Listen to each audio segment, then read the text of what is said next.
Anyways, hey guys, Zeramus555 here, and I'm coming to you guys with a deck profile today. I haven't played this deck in quite a while. I was playing it at the start of the format, and I just kind of felt like I missed it.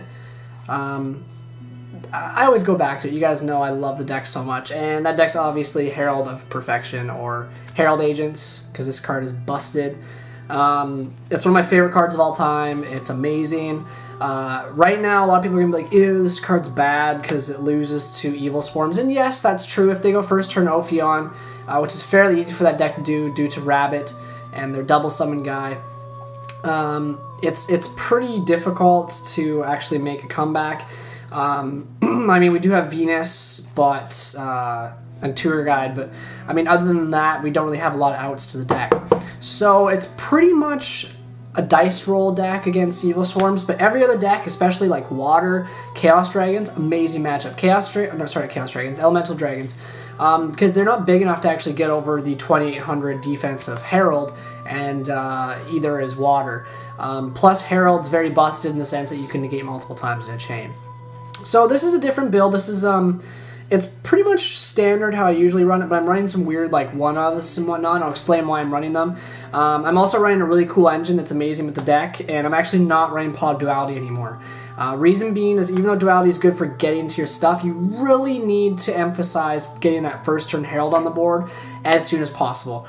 And I just found with testing with Duality that I always like have the Duality and I'd have like a Venus in my hand, and I couldn't do my Venus play without playing the Duality, but I wanted to play the Duality to search out something to bring out Herald, but then if I did grab something to bring out Herald, I have to wait to the next turn anyways, and it was just this huge conundrum. I just didn't like how it ran, so I decided to take it out, and it's actually added space for other cards that I find could possibly be more effective in its place. So anyways, without further ado, let's get on the deck profile. So starting off, we have your 3 Herald of Perfections. For anyone who doesn't know this card because it's very old, what it actually does is, it's a ritual monster. As you can see, it's blue, which is sexy. Blue Yu-Gi-Oh cards are hot. Basically, it special summons in any position. Obviously, when you ritual summon it, I always bring down defense. Very rarely you're going to bring down attack. It's only 1800 attack. 2000 defense is huge. If I have Honest in my hand, usually it'll bring it out. But basically what it does, you just have to pitch a fairy from your hand, and you can negate the activation of a spell, trap, or effect monster's effect, and negate it and destroy it. It's really, really good. The other thing, like I said, is it can negate multiple times in a chain. So say against Water, you have the Perfection out. They pitch 2 special Megalo. One of them is an infantry.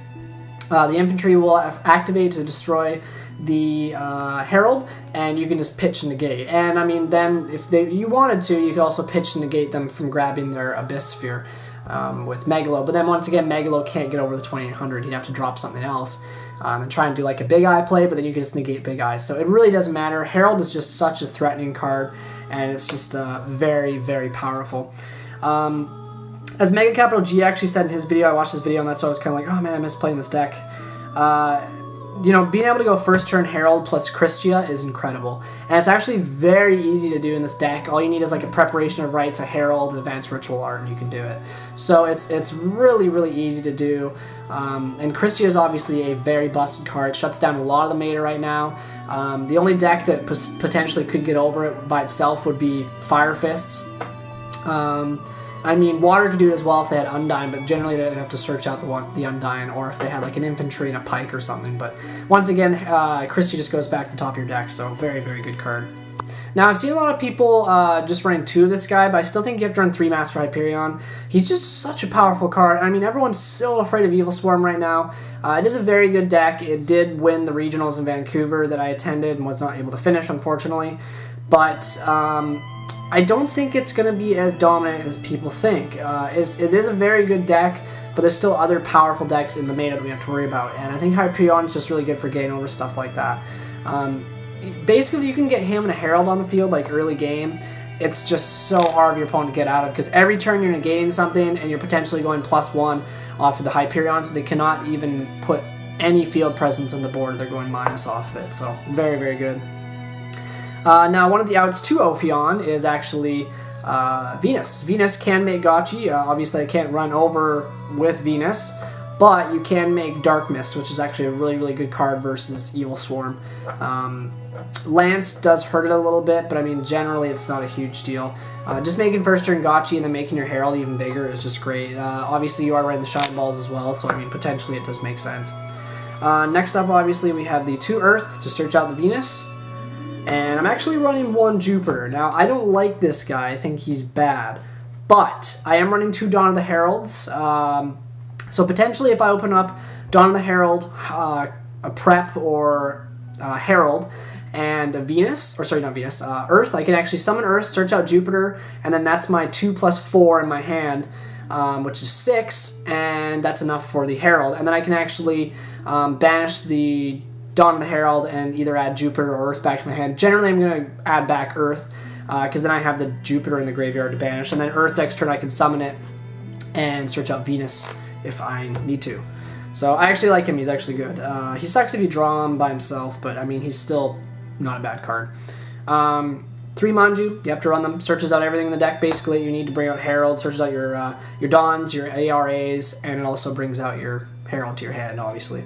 Now, I had 2 spots left in the deck, and I could not decide what to fill them with. I was going to fill them with card cards, but I hate switching cards out from other decks, so I decided to stay away from that idea. And for the last 2 spots, I ended up adding the Jupiter, and I added Marshmallon.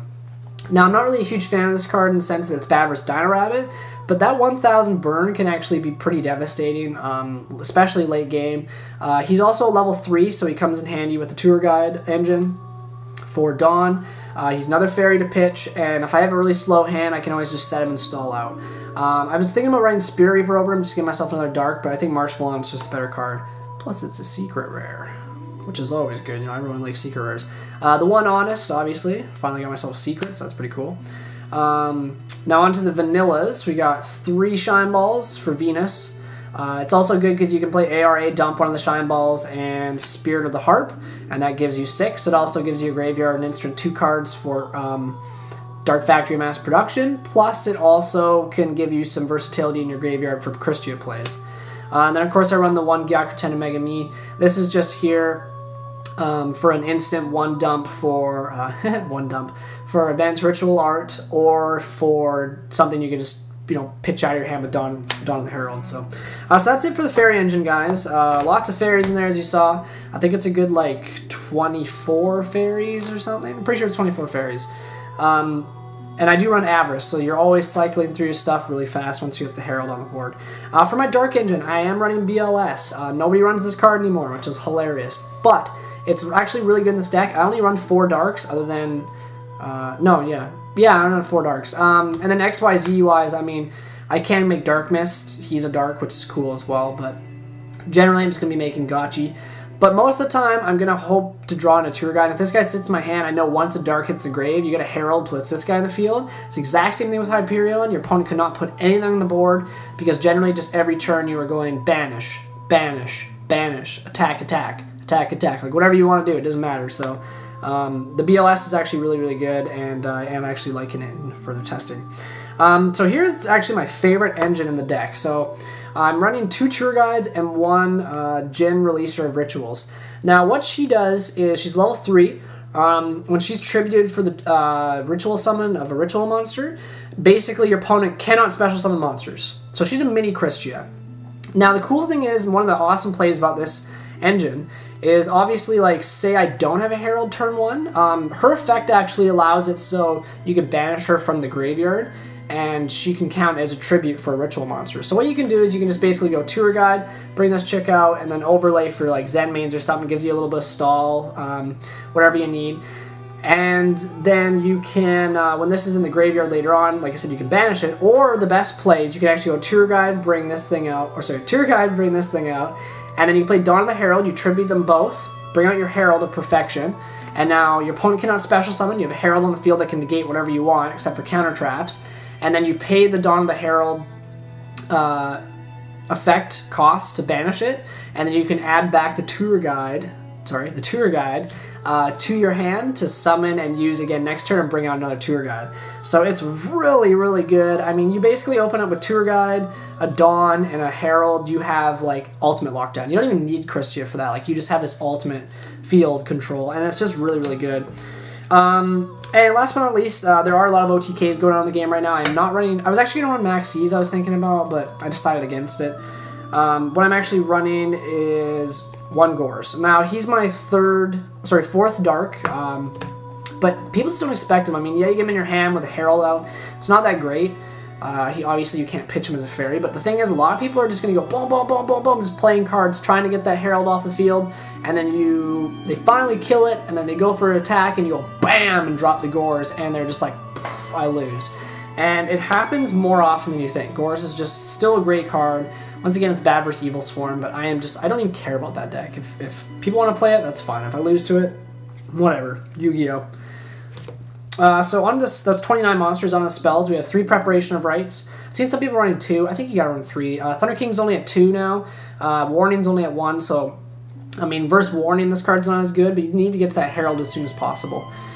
This just allows you to open with it more consistently, and obviously it also lets you reuse your ritual spells if you do an Avarice play or something. So this is very, very important at 3, I think. Then once again, Thunder King at 2, who even cares now? Nobody even sides Thunder King. Some people do, but I think Thunder King's a bad card. It's not very good. 2 Advanced Ritual Art. Holden sees this. I do want that rare you have, so put that aside for me. You have to run 2. Now it's at 2. Awesome thing to put back to 2, thank you. I said 2 a lot there. 2 Dawn of the Heralds. I'm saying 2 again. Lots of 2s. I was originally just running 2 ARAs and 1 Dawn. I tried just 2 ARAs and no Dawn.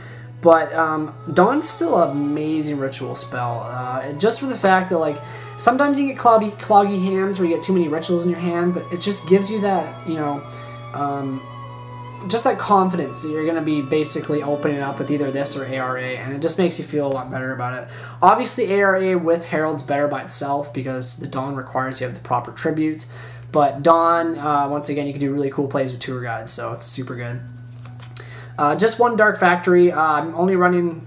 I used to run 2 for a long time, and I still like 2. I mean, it's amazing top deck late game, but I just find early game, if you draw this and you don't have the Herald, it's just sitting in your hand.